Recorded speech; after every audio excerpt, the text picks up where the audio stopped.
Hello, a very good morning to all. I am Mr. S.S. Azmi from Department of Mechanical Engineering, Sharad Institute of Technology Polytechnic, and I am teaching the subject Thermal Engineering. So today we are going to see the numericals from second chapter, that is ideal gas and ideal gas process. So these numericals will be based on first half part of this second chapter, that is numericals based on characteristic gas equation or equation of state. So before starting with the numericals, we'll just take an overview of the important points on which the numericals are based. We have already studied regarding the equation of state, where we have derived the relation between pressure, volume and temperature of gas, and this equation of state, it is given as the ratio of P1 V1 to P1 is equal to constant. So we will be using this formula in today's numerical. Then again, in the previous lecture we have studied regarding the characteristic gas equation, which is derived again from equation of state. So the characteristic gas equation is given as PV is equal to MRT, where P is the pressure, V is the volume, M is the mass of gas, R is the characteristic gas constant, and T is the temperature. So we have derived this equation from equation of state, where we are considering certain mass of gas, which is indicated by small m. Then after characteristic gas equation, we have also studied what is the meaning of this constant. So we call it as characteristic gas constant, and I have also asked you to remember this value for R, that is in case of air, this value of characteristic gas constant is equal to 287 joule per kg Kelvin. So at least for air you should remember this value. And then again we have seen the unit for characteristic gas constant, which is nothing but joule per kg Kelvin. After the characteristic gas constant, we have also seen what is the universal gas constant. Since we know that the characteristic gas constant will have different values based for different gases. So for uniformity, we have studied the concept of this molar constant or universal gas constant, which is indicated by R bar. So it is nothing but the product of molecular weight and characteristic gas constant. So we are mathematically representing it as R bar is equal to R into M. Then again the value of this universal gas constant is important. So this value is equal to 8314.3 joule per kg mole Kelvin. So along with this value, the unit of universal gas constant is also important, as also it can be asked in theory questions. So these were all the points, that is theoretical points, which we have studied in previous lecture, and based on these concepts only we are going to solve some numericals in this lecture. So we will see these numericals from the next slide.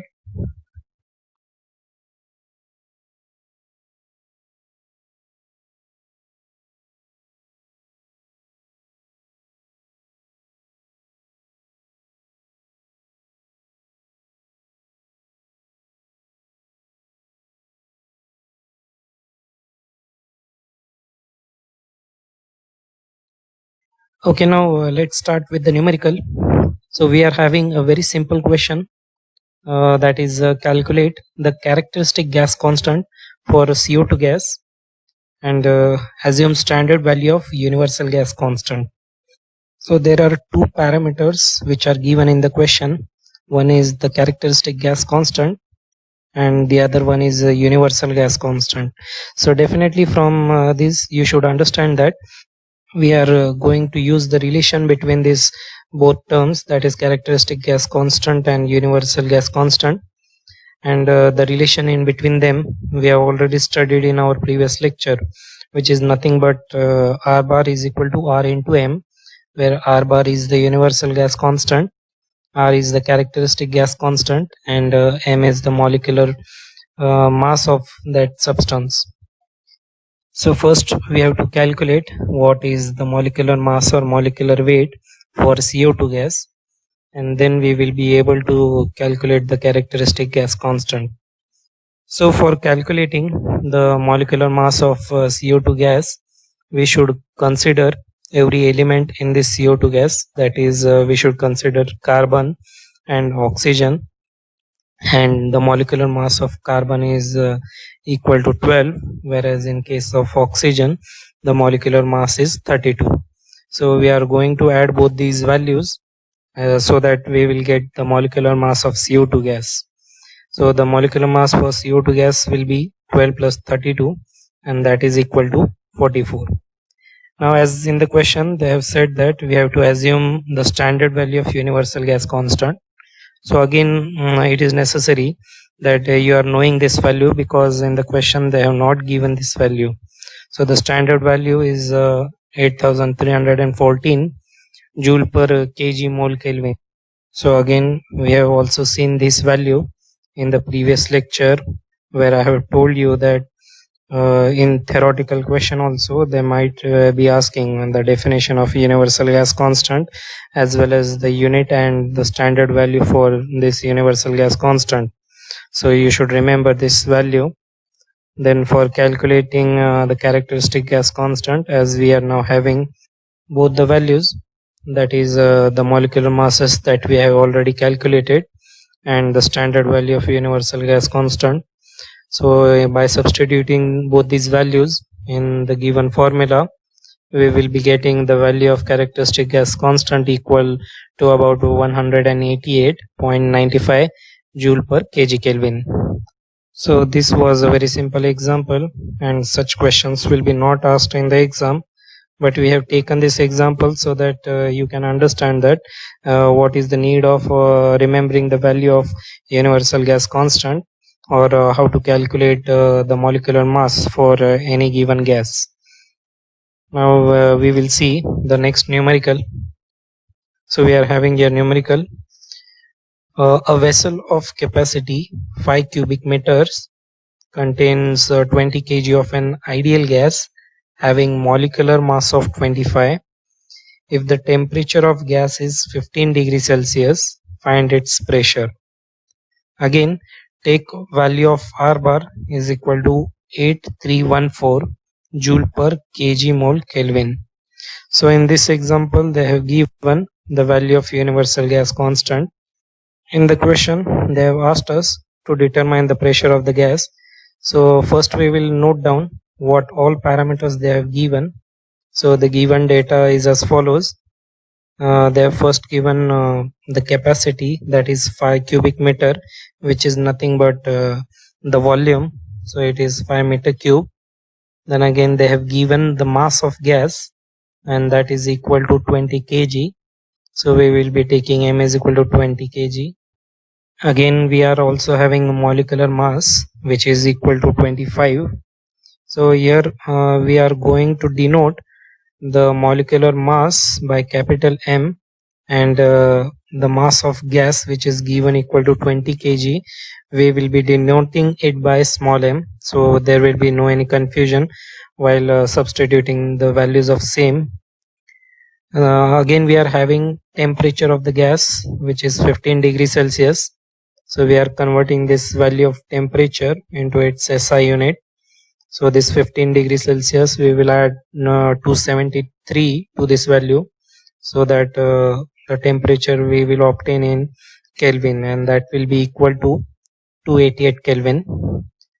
Again the value of universal gas constant, which they have already given, that is equal to 8314 joule per kg mole Kelvin.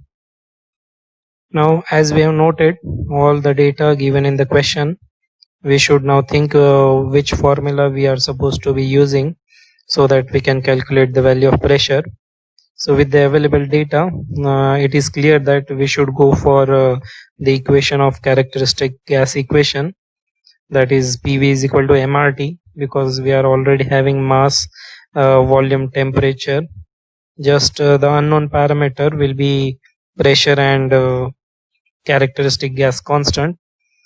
But we are having universal gas constant, as well as molecular mass, so we can calculate easily the value of characteristic gas constant. So first we will find out what is the value of this characteristic gas constant, and then we will be substituting this value in the characteristic gas equation. So as we know that the relation between characteristic gas constant, universal gas constant, and molecular weight is as follows: R bar is equal to R into M. So from this equation we will be determining the value of R, and that will be equal to 332.56 joule per kg Kelvin. Now after obtaining the value of R, now we can easily determine the value of pressure which is asked in the question.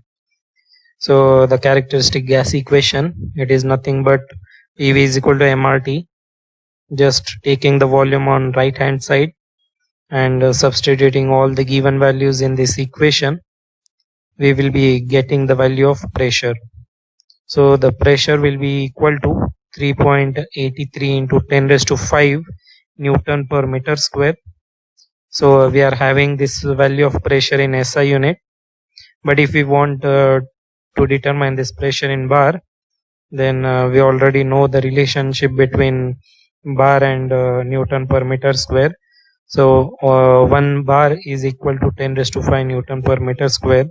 So thus if we want to calculate the pressure in bar, then we can directly write it as 3.83 bar. I hope that you have now understood this numerical. So now we will move further for the next question. So the next question is as follows: a gas occupying 0.26 meter cube at 300 degrees Celsius and 0.4 megapascal pressure expands till volume becomes 0.441 meter cube and pressure 0.26 megapascal.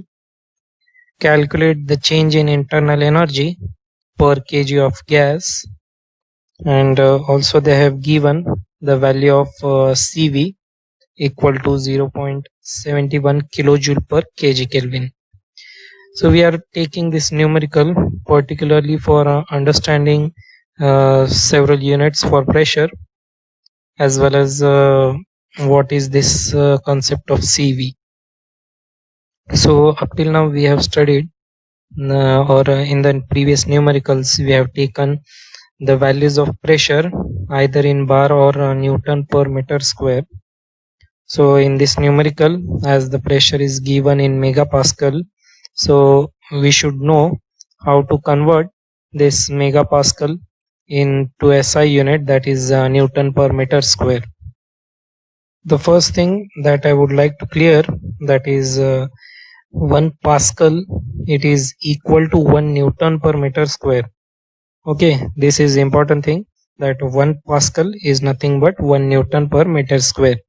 Now in the question, since they have given megapascal, and this megapascal is nothing but, the mega is nothing but 10 raised to 6. So we will be multiplying the given pressure by this factor, that is into 10 raised to 6, so that we will get the given pressure in Pascal.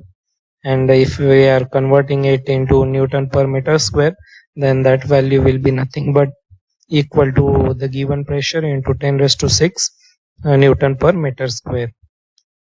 But while solving the numerical, since we are going to use the equation of state, we have seen this type of example earlier also.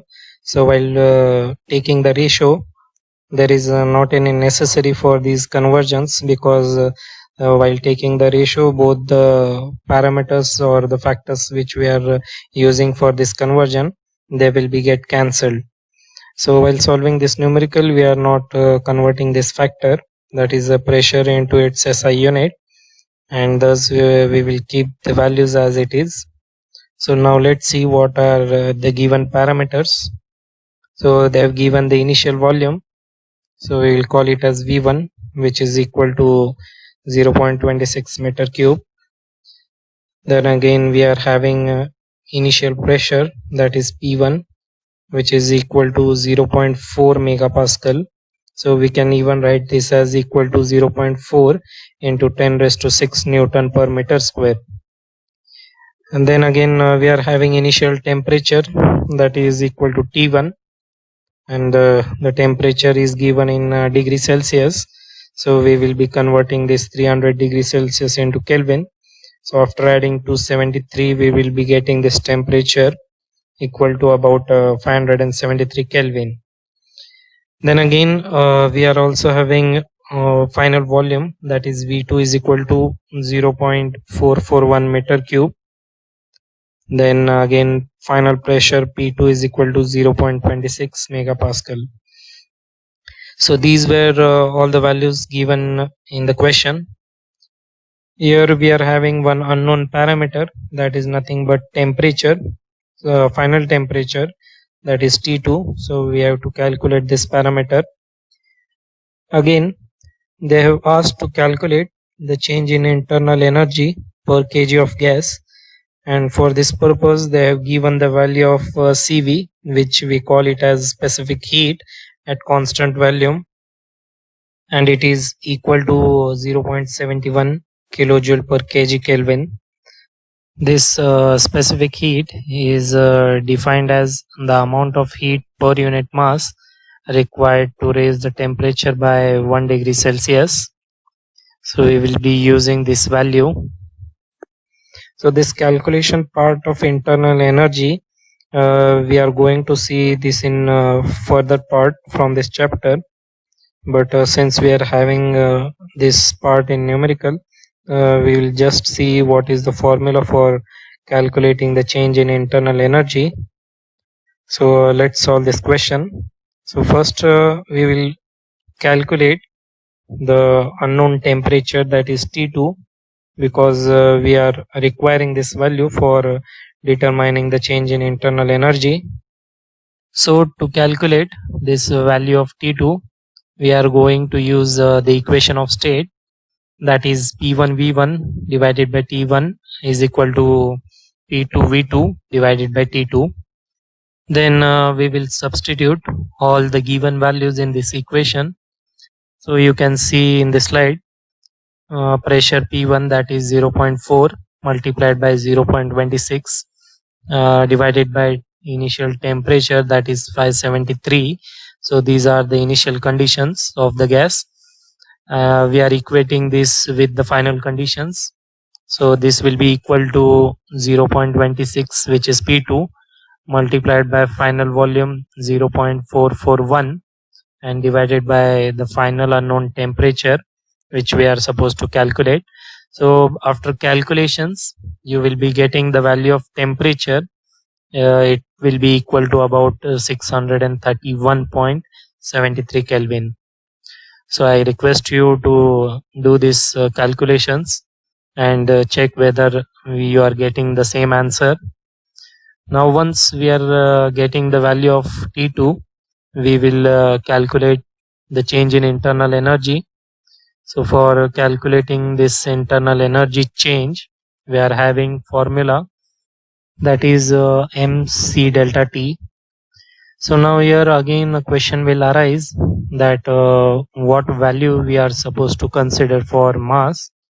So for this purpose you have to read the question very carefully. If you consider the last statement of the given question, that is calculate the change in internal energy per kg of mass. So here they have given the value of mass equal to 1 kg. They have asked to calculate the change in internal energy for 1 kg of gas. So thus we are going to substitute the value of mass equal to 1.